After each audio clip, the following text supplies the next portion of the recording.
తప్పకుండా. ఇందాక అసలు మన ఈ సభ స్టార్ట్ అయింది నిన్న జరిగిన పిల్లలు చేసిన ప్లే.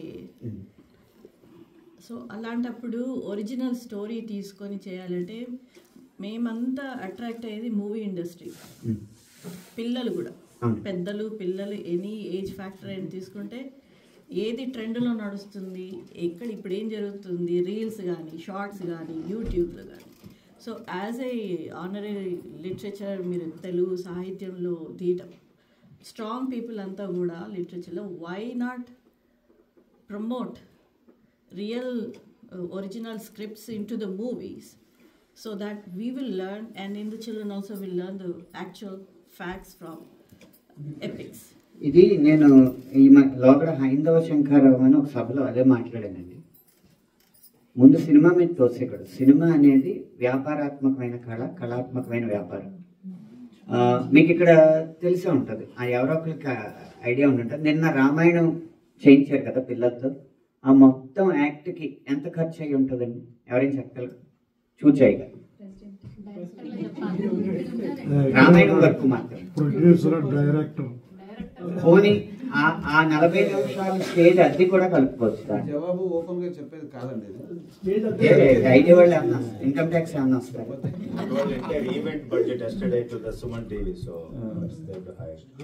సో ఓన్లీ మీరు గురుగారు ఓన్లీ అంటే టీఎల్సీఏ వాళ్ళు ఖర్చు పెట్టేది కాకుండా ఓన్లీ స్క్రిప్ట్ రాశాను. స్క్రిప్ట్ మాత్రం నేను అదే మళ్ళీ చెప్తున్నాను సార్. స్క్రిప్ట్ కూడా నేను I took the basis of films only. I did not right my own. మొదటి తప్పు మీ దగ్గర జరిగింది. నేను చిన్న ఉన్నప్పుడు రామాయణం ఏం చూసానో అదే నా మైండ్ ఉండిపోయింది. అంటే మీరు సినిమా చిన్నగా ఉన్నప్పుడు అయితే చదవలేరు కాబట్టి సినిమా చూసారు, పెద్ద అయ్యాక చదవగలరు కదా. కరెక్ట్ కాదనట్లేదు. దాని తర్వాత ఏమైందంటే తను చెప్పినట్టు అదేంటంటే ఈ జనాలకి ఇప్పుడు నేను అదే అడగబోతున్నా, అందుకే బడ్జెట్ అడిగింది అందుకు. రైట్. సో బడ్జెట్ వచ్చేసి ఇప్పుడు సుమారు మేము ఒక $3,000 ఖర్చు పెట్టాము. $3,000 అంటే ఇంచుమించు 2,50,000. అదే రామాయణాన్ని అంతేసేపు పోనీ అదే 45 నిమిషాలు తారలతో తెరకెక్కించాలంటే కనీసం 25 కోట్లు. ఇప్పుడు రిస్క్ స్టేజ్ మీద ఎక్కువ ఉందా, తెర మీద ఎక్కువ ఉందా? ముందు బాధ్యత ఎవరు తీసుకోవాలి? రిస్క్ తక్కువ ఉన్న చోటే కదా ప్రయత్నం మొదలవ్వాలి. ఒప్పుకోరా? ఏం ఒప్పుకుంటారు మీరు? ఫస్ట్ ఇక్కడ స్టేజ్ మీద చూడాలి, దాని తర్వాత సినిమాలో ఉన్నారు కదా. స్టేజ్ షోస్ ఎంతమంది చూస్తున్నారండి ఇవాళ రేపు? ఎన్ని చోట్ల జరుగుతున్నాయండి? అవునండి, మీరు చూపించే 900 మందికైనా ప్రయత్నం ఇక్కడ మొదలవ్వాలి కదా. సినిమా కోట్ల మంది చూస్తారు కాబట్టి వాళ్ళు పెట్టిన ఖర్చుకి తిరిగి రాకపోతే కొన్ని జీవితాలు మునిగిపోతాయి. ఇక్కడ స్టేజ్ మీద ఫెయిల్ అవడం వల్ల ఎన్ని జీవితాలు మునిగిపోతాయి చెప్పండి. కానీ అయినప్పటికీ కూడా నేను హైందవ శంకరంలో చెప్పింది ఏంటంటే, మీరు ఇన్ని కోట్లు ఖర్చు పెట్టినా వాల్మీకి రాసిన దాన్ని, వ్యాసుడు రాసిన దాన్ని మార్చి తీసే హక్కు మీకు ఎవ్వరికీ లేదు. ఒక సినిమా రంగంలో ఉన్న వ్యక్తిగా కెరీర్ని పణంగా పెట్టి సినిమా రంగాన్నే ప్రశ్నించడం జరిగింది ఆ వేదిక మీద. సో మీరు అన్నదానికి సమాధానం ఇదే. సినిమా రంగం నుంచి ప్రయత్నం మొదలైంది, మీ నుంచి ఎప్పుడు ప్రయత్నం? ఒకవేళ సినిమాలో కనుక తప్పు తీస్తే, మీరు తప్పు తీశారు, మీ సినిమాని తిరస్కరిస్తున్నాం అని చెప్పి మీరందరూ ముక్తకంఠంగా ఆ సినిమాని బహిష్కరిస్తే మళ్ళీ ఇంకొకటి సాహసం చేయడు అలాంటి సినిమా తీయడానికి, నిజాలే తీయడానికి ప్రయత్నిస్తారు. అన్నమయ్య సినిమా తీసినప్పుడు కూడా చాలా మంది రీసెర్చ్ చేసిన వాళ్ళు, అన్నమయ్య మీద పరిశోధనలు చేసిన వాళ్ళు చెప్పింది ఏంటంటే, ఆ సినిమా అంతా తప్పులు తడక అట్లాంటిది ఎక్కడ లేదని చెప్పారు. అది మీకు తెలుసు. అంటే పాటల్లో బూతులు కానీ, ఆ పాటలు మార్చి రాయటం కానీ, ఆ కీర్తనలో అట్లాంటి పదాలు కూడా లేవు అనేసి. అది మరి సినిమా రంగం అంత విమర్శ పాలైన తర్వాత కూడా మళ్ళీ శ్రీరామ పట్టాభిషేకం, ఇంకోటి శ్రీరామ రాజ్యం అని ఇంకో సినిమా తీశారు. మరి సినిమా రంగం కూడా బాధ్యత తీసుకోవాలి కదా దానికి. సినిమా రంగం బాధ్యత తీసుకోవాలండి, రచయితలు కూడా బాధ్యత తీసుకోవాలండి. కానీ సినిమా రంగం నుంచి అది జరగకుండా ఉండాలంటే ప్రజలు కూడా వాటిని చూడకూడదు.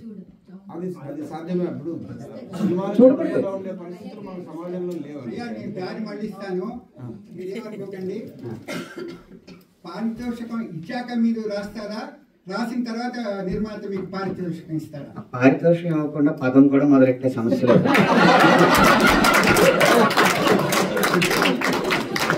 ఇంకో ప్రశ్న అండి, నేను ఇంకో దారి మళ్ళీ ఇస్తాను. తీసుకున్న పారితోషికం అంతా మీరు ఏ రంగంలో పెట్టుబడి పెడతారు సార్? సరదా ప్రశ్న. కుటుంబ రంగంలో పెట్టుబడి పెడతారు. ఎందుకంటే మిగతా ఏ రంగం అయినా కూడా దాని పోషకులు దానికి ఉంటారు. నా కుటుంబానికి నేను ఒక్కడనే పోషకుడిని. ఆ కుటుంబాన్ని పోషించిన తర్వాత మిగిలింది మాత్రం సేవా కార్యక్రమాలకు ఉపయోగిస్తూ ఉంటాను. ముఖ్యంగా నాకు ఇష్టమైన సేవ అయితే మాత్రం అనాథ శరణాలయాలకి ఇవ్వడం అండి. ఎందుకంటే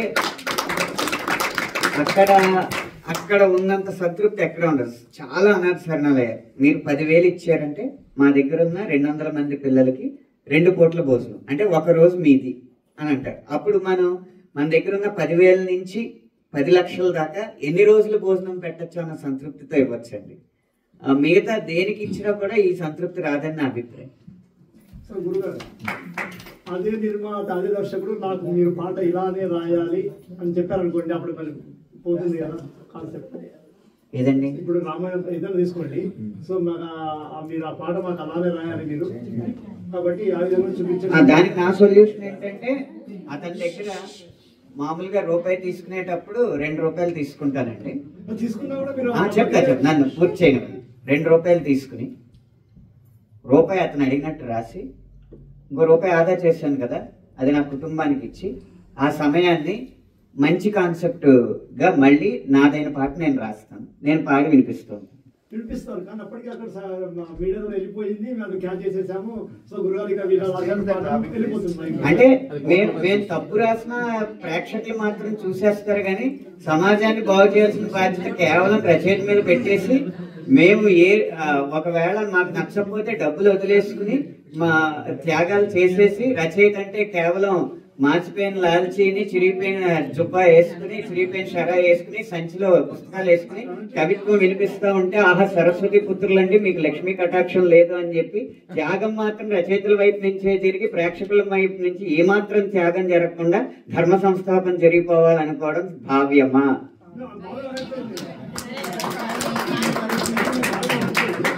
మేము మాకు డబ్బులు ఇచ్చినంత కాలం రాస్తాం, కానీ మేము రాసింది మీరు తిరస్కరించినప్పుడు రాయడానికి మాకు దమ్ముండదు. మీరు తిరస్కరించి తీరాలంతే.